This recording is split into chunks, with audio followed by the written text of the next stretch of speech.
Veja, o nosso apego, ele é tão generalizado, ele compõe tantos aspectos.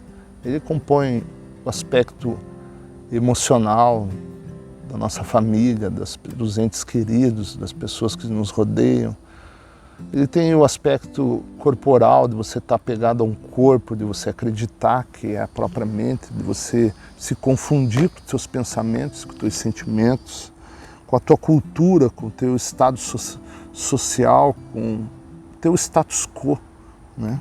Teu estado de permanência, coisas, esse eu e meu, que em geral não conseguimos desatrelar e temos dificuldade para fazê-lo, porque estamos tentando fazer intelectualmente, e isso seria uma dissipação a partir de um estado de consciência, de um aprofundamento naquilo que é. E a gente está disposto a deixar para trás. À medida que a gente se apega, o nosso sofrimento aumenta. Esse sofrimento interno. O medo aumenta, né? O medo de morrer aumenta. O medo de perder aumenta. O medo de não ser mais reconhecido perante os outros aumenta. Isso é tudo apego. Isso é tudo uma ilusão. Isso é tudo uma condição de proteção dos impulsos de ligação e rejeição, que são Enquanto estive nesse estado espiritual que transcende a consciência humana, toda a consciência física desapareceu e fui elevado em êxtase na corrente universal da vida. Soube que a vida universal era tudo, que a vida, em letra maiúscula, né, era a realidade de meu ser e que tudo mais eram aparências mutáveis, transitórias da vida universal, tornadas visíveis. Soube e senti que eu era a própria vida e que ao introduzir-me na consciência da vida, mais além da consciência terrena, as leis que governavam meu ser físico eram transcendidas e já não se aplicavam à carne e ao sangue do meu corpo humano. É um estado de percepção de consciência, onde potencialmente ele existe em todos nós, né?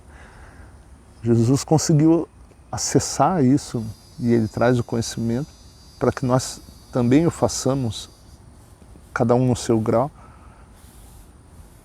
para elevar dessa condição de consciência medíocre que nós vivemos.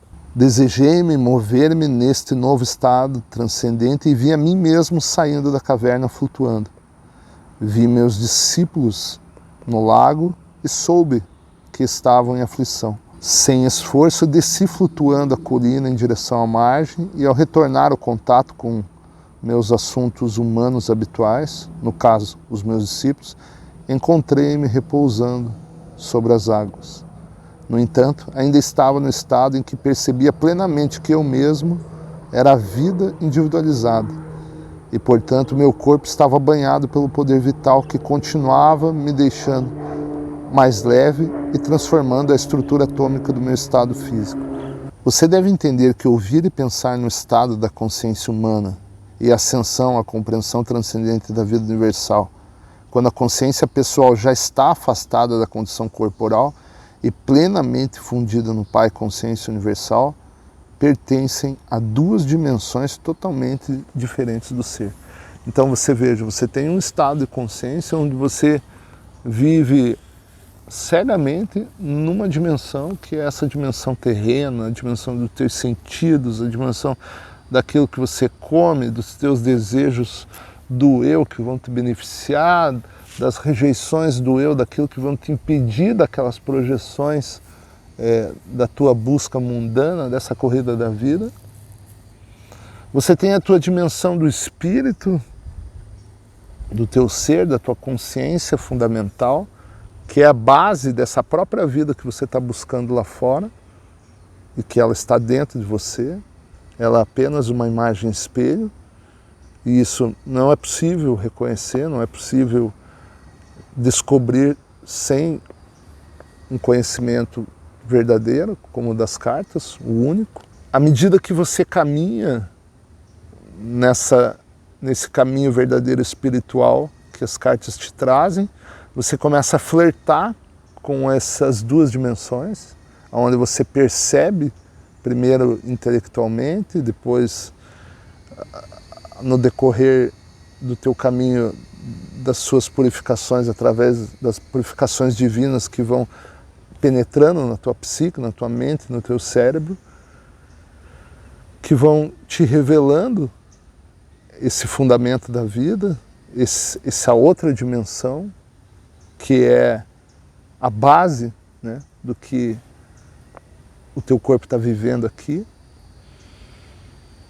E você começa a viver em duas dimensões, talvez flertando inicialmente com essa dimensão espiritual e aí se expandindo ao longo da jornada, ao longo do processo. Cada um tem um passo mais acelerado ou um passo mais lento, não importa, cada um à sua maneira. E aí numa condição dessa aqui, onde ele se torna em consciência totalmente nessa dimensão espiritual, né? E as vê separadamente. A consciência humana pode receber a inspiração do Pai Consciência Universal, mas a inspiração que você recebe se mistura à condição humana e frequentemente é mal interpretada segundo o conhecimento armazenado que já controla o cérebro. E, portanto, os próprios processos mentais, lamentavelmente, a inspiração que você recebe é contaminada e distorcida por suas atuais crenças fortemente arraigadas. Isso aqui sempre vai existir em graus. Inicialmente é muito distorcida, depois talvez seja abrandado. Ele dá o exemplo num outro texto, que não está aqui nas cartas, talvez seja publicado aí em português no próximo livro aí que a editora está preparando, que fala que é como a consciência divina fosse a água e a consciência humana fosse o mingau. Então, essa água cristalina, essa água que vem da fonte, ela é misturada ao mingau, que são a nossa programação mental, e ela é diluída, e aquilo distorce, né? Ela se mistura, e aí você não sabe onde está a água pura e onde está o mingau que já estava, mas ela se mistura, né? Então ela é inevitavelmente distorcida, em algum grau ou num grau muito distorcido. Considere que o estado de percepção e compreensão transcendente emerge da condição física. O cérebro já não está no controle, já não possui influência sobre o estado de percepção transcendente, que é a verdade essencial. Esse estado já não é mais controlado ou afetado pelas crenças humanas. É aqui num outro estado de percepção, né? Onde essa mente, essas crenças, essa programação mental está completamente dissipada, completamente purificada. Então, é translúcida, né? Essa luz que penetra a mente. Ela sai do outro lado exatamente como é lá dentro. Esse é um estado de o que realmente é, e não daquilo que a gente acha que é, né? Que está por trás da manifestação visível da existência, em vez de estar na dimensão humana, o que se acredita que a existência é. Aqui eu falei algo que achei que não estava aqui e acabou aparecendo. É nesse estado de consciência transcendente que os milagres não são mais do que o trabalho normal da lei universal. Então você entende que esse milagre é uma palavra que diz daquilo que nós não estamos acostumados a ver e que a gente acredita que é impossível, mas é apenas uma reverberação do estado da consciência. Antes de continuar com esta narração de minha vida sobre a Terra, quero destacar novamente que tudo que há no universo é um estado de consciência particular, individualizada, tornada visível. No universo, tá? Tive que descer do meu atual estado de consciência de amor universal para experimentar de novo a minha vida na Terra, que continua impressa de maneira duradoura na energia da consciência do mundo em si, a qual remonta ao momento de sua criação. Então ele está dizendo aqui, né, que o capítulo da vida terrena dele foi cravado na história humana, né? Isso jamais poderá ser apagado da consciência individual e coletiva, ainda que seja distorcida, né? Mas aqui ele está tentando trazer essa autobiografia fidedigna. Você deve compreender que quando deixei meu corpo na Palestina, deixei para trás tudo que pertencia àquela vida. Tinha cumprido minha missão. Se deixar para trás, né, que é? Veja, o nosso apego, ele é tão generalizado, ele compõe tantos aspectos. Ele compõe o aspecto emocional da nossa família, dos entes queridos, das pessoas que nos rodeiam.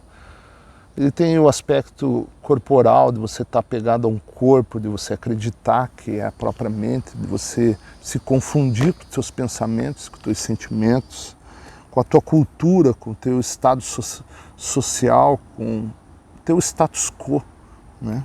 Teu estado de permanência, coisas, esse eu e meu, que em geral não conseguimos desatrelar e temos dificuldade para fazê-lo, porque estamos tentando fazer intelectualmente, e isso seria uma dissipação a partir de um estado de consciência, de um aprofundamento naquilo que é.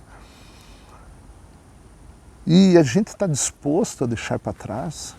À medida que a gente se apega, o nosso sofrimento aumenta. Esse sofrimento interno. O medo aumenta, né? O medo de morrer aumenta, o medo de perder aumenta, o medo de não ser mais reconhecido perante os outros aumenta. Isso é tudo apego, isso é tudo uma ilusão, isso é tudo uma condição de proteção dos impulsos de ligação e rejeição, que são